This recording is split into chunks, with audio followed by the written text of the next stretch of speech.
기도에 힘씁시다라는 제목으로 함께 말씀 나눠드리도록 하겠습니다. 함께 말씀 나누기 전에 제가 여러분께 시 한 편을 읽어드리고 싶은데요. 어찌 보면 유명한 시이기도 하고 어찌 보면 처음 들은 시일 수 있겠는데 한번 잘 들어봐 주시기 바랍니다. 나는 온몸에 햇살을 받고 푸른 하늘, 푸른 들이 맞붙은 곳으로 가르마 같은 논길을 따라 꿈속을 가듯 걸어만 간다. 입술을 담은 하늘아 들아, 내 맘에는 내 혼자 온 것 같지를 않구나. 내가 끌었느냐 누가 부르더냐 답답어라 말을 해다오. 바람은 내 귀에 속삭이며 한 자욱도 섰지 마라 옷자락을 흔들고, 종다리는 울타리 넘어 아가씨같이 구름 뒤에서 반갑다 웃네. 고맙게 자란 보리밭아, 간반 자정이 넘어 내리던 고운 비로 너는 삼단 같은 머리털을 감았구나. 내 머리조차 가뿐하다. 혼자라도 가쁘게 나가자. 마른 논을 안고 도는 착한 도랑이 젖먹이를 달래는 노래를 하고 제 혼자 어깨춤만 추고 가네. 나비 제비야 깍치지 마라. 맨드라미 들맞고내도 인사를 해야지. 아주까리 기름 바른 이가 지신 매던 그 들이라도 보고 싶다. 내 손에 호미를 쥐어다오. 살진 젖가슴과 같은 부드러운 이 흙을 발목이 시리도록 꼭 밟아도 보고 좋은 땀조차 흘리고 싶다. 강가에 나온 아이와 같이 샘도 모르고 끝도 없이 닿는 내 혼아, 무엇을 찾느냐 어디로 가느냐 무서웁다 답을 하려무나. 나는 온몸이 풋내를 띠고 푸른 서름이 어우러진 사이로 다리를 절며 하루를 걷는다. 아마도 봄 신명이 지폈나 보다. 그러나 지금은 들을 빼앗겨 봄조차 빼앗기겠네. 혹시 이 시를 아시는 분이 있으실까요? 마지막 구절을 들으면 우리 청년들은 잘 알 수 있을 것 같은데, 이상화 시인의 빼앗긴들에도 봄은 오는가라는 시입니다. 아시는 분들은 아시겠지만 이 시인은 일본의 식민 지배의 암담한 상황을, 그때의 감정을 글로써 표현하고 있는데요. 빼앗긴 조국의 상황으로 인해서 마음의 봄조차 빼앗겨버린 상황, 그 상황을 시인의 어조로 다른 사람들에게, 타자에게 이야기하고 있습니다. 이 이상화 시인이 겪었던 우리나라의 그 암담했던 그 시기, 그 암담했던 상황을 오늘 말씀에서 다니엘도 동일하게 경험하고 있었습니다.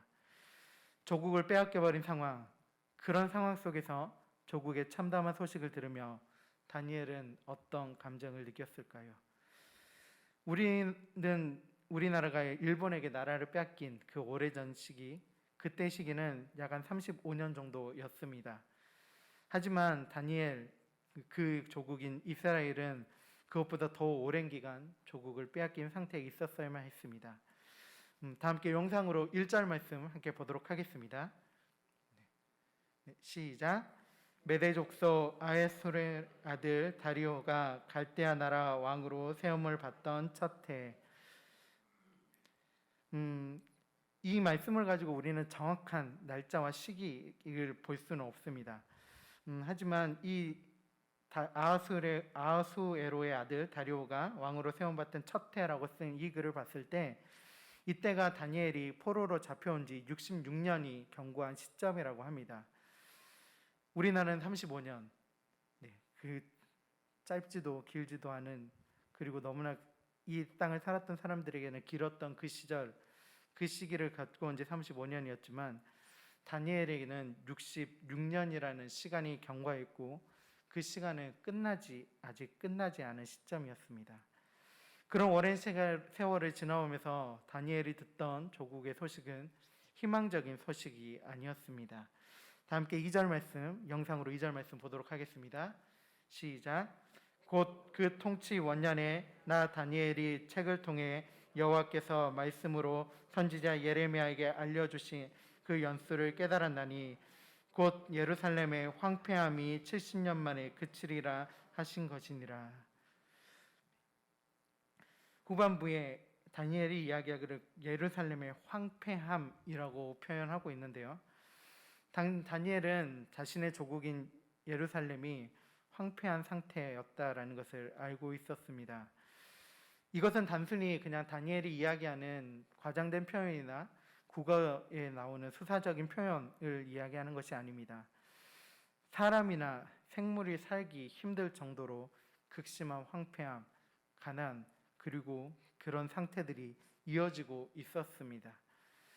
그런 상황에서 다니엘이 듣고 있었던 그 상황 속에 다니엘은 새로운 희망을 발견합니다.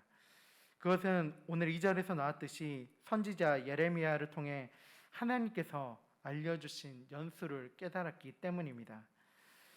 이 말씀은 단순히 예레미야의 입술로 그냥 쓰여진 것이 아니라 하나님께서 예레미야에게 주시는 말씀, 그 임하신 말씀으로 인하여 예레미야가 쓴 글을 다니엘이 읽은 겁니다. 하나님께서 선지자 예레미야를 통해서 백성들, 그리고 하나님의 사람들, 하나님께 선택하신 그 백성들에게 전할 수 있도록 하신 것은 예루살렘의 회복이었습니다. 그리고 그 예루살렘의 회복은 단순히 말로만 예루살렘을 회복시키겠다라고 말씀하신 것이 아니라 언제 그 회복이 이루어질지를 분명하게 적고 있습니다.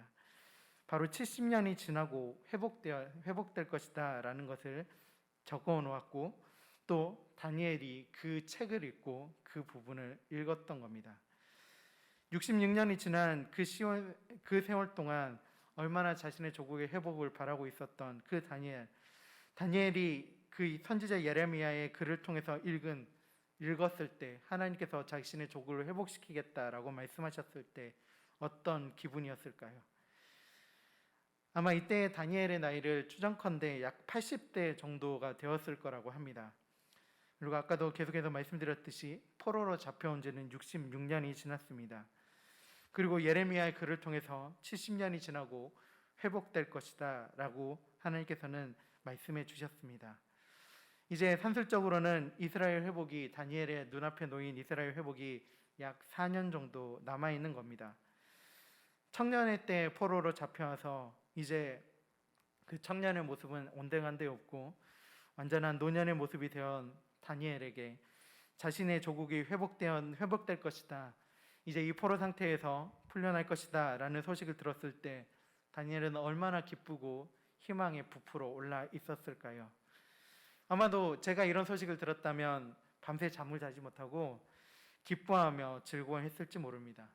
그리고 자신과 함께 포로로 잡혀왔던 사람들, 그리고 자신의 조국의 사람들과 함께 이 이야기들을 밤새 나누었을지 모릅니다. 하지만 다니엘은 그렇게 하지 않았습니다. 다 함께 3절 말씀 영상으로 보도록 하겠습니다. 시작. 내가 금식하며 베옷을 입고 죄를 덮어쓰고 주 하나님께 기도하며 간구하기를 결심하고. 아멘. 다니엘은 자신의 자리에서 자기가 해야 할 일이 무엇인지 분명히 알고 있었습니다.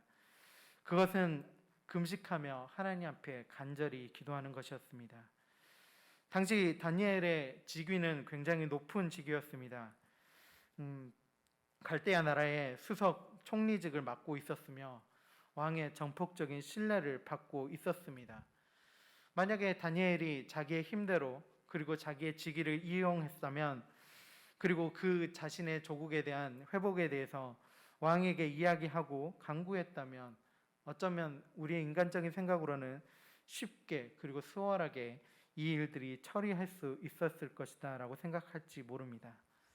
하지만 다니엘은 자신의 직위를 사용하지 않았습니다.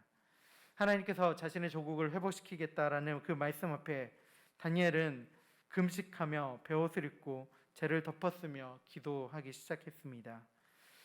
그가 그리고 이 기도를 결심하였다라고 성경에서는 이야기하고 있는데요, 이 결심하였다라는 말은 우리가 그냥 입으로 하는 결심한다는 것이 아닙니다. 우리는 수많은 결심을 하고 살아가지요. 우리가 하는 결심 중에 지키지 못할 결심들이 얼마나 많습니까? 매해 지금 올해 중간이 이제 거의 끝났습니다. 올해 2021년 이제 6월 달이 며칠 안 남았는데요. 여러분은 올해 2021년 무슨 결심을 하셨습니까? 혹시 올해는 조금 더 열심히 운동을 해봐야겠다, 저는 지금 6년째 하고 있는 똑같은 결심을 올해도 또 했습니다. 5kg만 빼보자. 5kg만 빼보자. 실패했습니다. 3kg 쪘습니다. 그래서 좀 배가 많이 나왔는데요. 매년마다 우리는 그런 결심들을 하고 우리는 삶을 살아가면서 결단을 합니다. 올해는 좀 더 열심히 기도해 봐야지. 어떤 분들은 그런 결심도 하지 않습니까? 올해는 새벽 기도를 열심히 나가봐야지. 매일은 못 나가도 일주일에 3번은 나가봐야지. 그래서 연초가 되면 새벽 기도실이 늘 붐빕니다. 하지만 2달이 지나면 썰물처럼 이제 남으실 분들만 남고 나오기 힘들어하시는 분들이 많이 생기지요. 우리는 그렇게 수많은 결단을 그리고 내 삶에 결심을 합니다. 무언가 해봐야겠다. 그렇지만 그 결심은 우리의 입술의 결심으로 끝날 때가 많습니다. 그게 우리 사람이기 때문입니다. 하지만 다니엘은 결심했습니다. 다니엘의 결심은 이 결심으로만 끝난 것이 아니었습니다. 다니엘의 결심, 내가 결심하였다라는 것을 원어의 문자로 풀어보면 내가 내 얼굴을 주었다라는 말로 해석된다고 합니다. 내 얼굴을 주었다. 다니엘이 누구에게 얼굴을 주었겠습니까? 다른 대상은 없습니다. 하나님께 그의 얼굴을 준 것입니다. 그의 얼굴을 주었다라는 말은 그의 얼굴을, 그의 시선을, 그리고 그의 마음을, 그의 생각을 오직 하나님께만 고정시킨 것입니다. 그가 이렇게 결심하였다, 하나님께만 고정시키고 기도하기를 결심하였다라는 것은 다니엘이 진실하고 간절하게 기도를 올리고자, 그리고 자신의 조국을 위해 기도를 올리고자 하는 그의 의지를 보여주고 있는 것입니다. 또한 다니엘이 금식을 한다는 것은 단순히 음식물을 섭취하지 않은 채 기도하는 것이 아닙니다. 우리가 금식하며 기도할 때가 있죠. 우리가 금식하며 기도한다는 것은 단순히 음식을 먹지 않고 기도한다라는 것이 의미하는 것이 아닌 인간의 가장 기본적인 생존을 위한 행위, 먹는 것을 끊는 것을 의미하는 것입니다. 즉 이것은 절박한 자세로 기도하는 것을 의미하는데요. 이 행위에는 자신의 생명조차 포기하는 결연함을 보여주고 있는 겁니다. 그리고 베옷을 입고 죄를 덮어쓰는 행위는 하나님께 회개의 마음과 겸비함의 자세를 보이는 행위라고 할 수 있습니다. 이런 일련의 행위는 다니엘이 이스라엘 민족의 죄악을 회개함과 함께 죄로 인해서, 민족의 죄악으로 인하여 나라를 잃어버릴 수밖에 없었던 이스라엘의 회복을 향한 결연한 태도라고 할 수 있습니다. 이런 결연한 태도를 다니엘은 4절부터 오늘 읽지 않았지만 9장 4절부터 19절까지 이어지는 긴 기도를 통하여 하나님 앞에 회복시키겠다고 약속하신 하나님 앞에 간구하며 나아갔던 겁니다. 이 다니엘의 상황과 우리의 상황이 완전하게 일치하지 않을 수는 있습니다. 하지만 다니엘의 상황과 우리가 동일한 것은 하나님께서는 지금 이 순간도 우리에게 말씀을 통하여 우리에게 회복을 선포하셨습니다. 하나님께서는 우리를 자녀로 부르셨고 하나님께서는 우리를 자녀로 부르심과 동시에 우리의 안에 구원을 주심을 통하여 그리고 우리의 삶이 온전한 회복될 것을 약속하고 있습니다. 그것은 한 곳에서만 이야기되고 있는 것이 아닌 성경 곳곳에서 하나님의 사람들을 통하여 그리고 예수님을 통하여 우리에게 이야기해 주신 회복의 약속입니다. 그 회복은 우리가 어떤 상황에 놓여 있는지에 따라서 다를 수 있지만 하나님께서는 우리가 하나님 앞에 서 있을 때 하나님께서는 우리의 삶을 반드시 회복시켜 주실 것입니다. 그 회복의 하나님의 약속 앞에 우리가 나아가야 될 것, 우리가 보여야 될 것은 그냥 그 회복만을 기다리면서 우리가 그냥 입을 벌리고 회복이 하나님의 은혜의 열매가 우리의 입속에 떨어지기를 그냥 기다리는 것이 아닙니다. 다니엘처럼 기도하며 나아가야 하는 겁니다. 우리에게 회복의 은혜를 약속해 주신 하나님 앞에 우리의 마음을 내려놓고 우리의 상황들을 내려놓고 우리의 시선을 하나님 앞에 고정하였던 그 다니엘처럼 우리의 시선을 하나님 앞에 고정시킨 채 기도하며 나아가야 합니다. 기도는 당연한 말이지만 기도하는 것은 무척 중요합니다. 기도한다는 것은 그렇기에 단순히 내 마음에 소원을 드리고 내 마음에 있는 것들을 그냥 이야기하는 것을 의미하는 것이 아니라 하나님의 뜻이 이 말씀 가운데서 우리에게 이야기해 주신 하나님의 뜻이 내 삶 속에 이루어가 주시기를 간절히 기도하며 겸비하며 내 모든 것들을 하나님 앞에 맡기는 것을 의미합니다. 그러기에 우리의 성도의 삶에서 기도하는 것은 무척이나 중요합니다. 예전에 대학생 때가 생각납니다.